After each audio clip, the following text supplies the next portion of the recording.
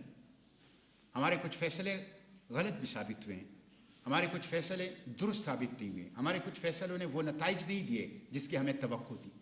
تو political position اور political narrative کو ریویو کیا جائے، اور جس طرح ایک بچے کی یادداشت ہوتی ہے پھر ایک بڑے کی یادداشت ہوتی ہے، اس طرح سماج کی بھی یادداشت ہوتی ہے، اور سماج کی یادداشت جو ہیں وہ سماج کو مشکل سے چیزیں یاد ہوتی ہے۔ بچے کو ایک دن میں ہو سکتا ہے، بڑے کو 1 گھنٹے میں، لیکن معاشرے کو کم از کم 1 عشرے میں یا 2 عشروں میں جا کے محنت کے بعد کچھ چیزیں یاد ہوتی ہیں۔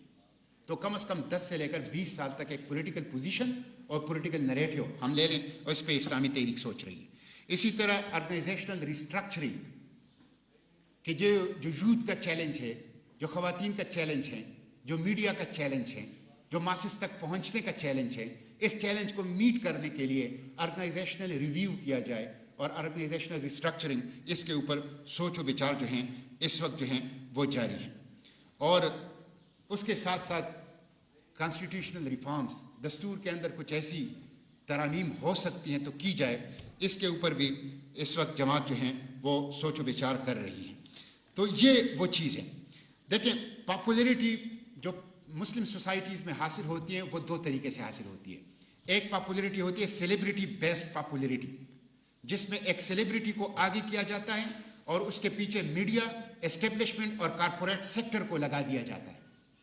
ایک سیلیبریٹی کو آگے کر دیا جاتا ہے اور اس کے پیچھے میڈیا، اسٹیبلشمنٹ اور کارپوریٹ سیکٹر کو مدد کے لیے پیچھے لگا دیا جاتا ہے۔ یہ ہے ایک سٹائل پاپولیرٹی کا۔ اور دوسرا سٹائل ہے پاپولیرٹی کا کہ آرگنائزیشنل کو معاشرے کے جڑوں کے اندر پھیلا دیا جائے، اور اس کے نتیجے میں فرد کی اصلاح، خاندان کی اصلاح، معاشرے کی اصلاح، نظریہ سازی، نظریات کا فروغ، اور ایک مضبوط طاقتور آرگنائزیشن کو ایک انسٹرومنٹ اور ٹول بنا کر پاپولیرٹی حاصل کی جائے۔ ہماری جو کیمسٹری ہے پاپولیرٹی کا وہ دوسری والی ہے، پہلی والی نہیں ہے، دوسری والی ہے۔ اس لیے کہ دوسری والی میں فرد کی اصلاح ہوتی ہے، خاندان کی اصلاح ہوتی ہے، سماج کی اصلاح ہوتی ہے، سوچ اور فکر اور نظریہ بنتا ہے۔ لیکن یہ دوسری والی، جو پہلی والی میں کہتا ہوں کہ یہ سرجری ہے، اس سے فوراً مریض ٹھیک ہو جاتا ہے، اور دوسری والی تھوڑا سا ایلوپیتھک سٹائل ہے، اس پہ وقت لگتا ہے، لیکن یہ زیادہ دیر پا ہے، یہ زیادہ دیر پا ہے، اس سے فرد اور اس سے انقلاب آتا ہے۔ اس طریقے سے کوئی انقلاب آ بھی جائے تو جو انقلاب آیا ہے اور گزشتہ 8 ماہ سے ہم دیکھ رہے ہیں کہ جس طرح 8 ماہ سے ہم دیکھ رہے ہیں وہی صورتحال پھر بن جاتی ہے۔ تو ہماری جو پاپولیرٹی کی کیمسٹری ہے وہ دوسری والی ہے، ہمیں اسی کی طرف جانا ہوگا۔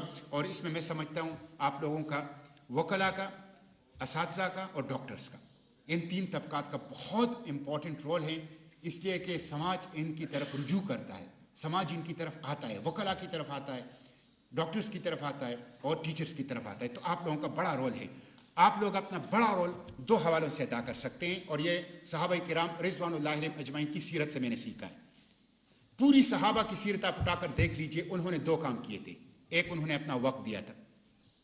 ایک شخص افلاطون ہے، لیکن اس کے پاس وقت نہیں ہے میرے لیے 2 منٹ کا، تو میں اس کی افلاطونی کیا کروں گا؟ وقت ہے۔ اگر آپ اپنے مقصد اور مشن سے محبت کرتے ہیں تو اس محبت کو گیج کریں وقت کے ساتھ کہ میں کتنا وقت دے رہا ہوں، وقت ہے۔ اور دوسری چیز وسائل۔ صحابہ میں جو غریب تھا انہوں نے 2 سیر کھجور دیے، اور جو مالدار تھے انہوں نے غزوہ تبوک کے موقع پر اونٹوں کی ایسی قطار کھڑی کر دی کہ جو آنکھ کے بینائی سے نظر نہیں آ رہا تھا جس کا دوسرا سرا، 1000 اونٹ کھڑے کر دیے سامان سمیت۔ تو جس کے پاس جو کچھ تھا وہ اس نے حاضر کر دیا۔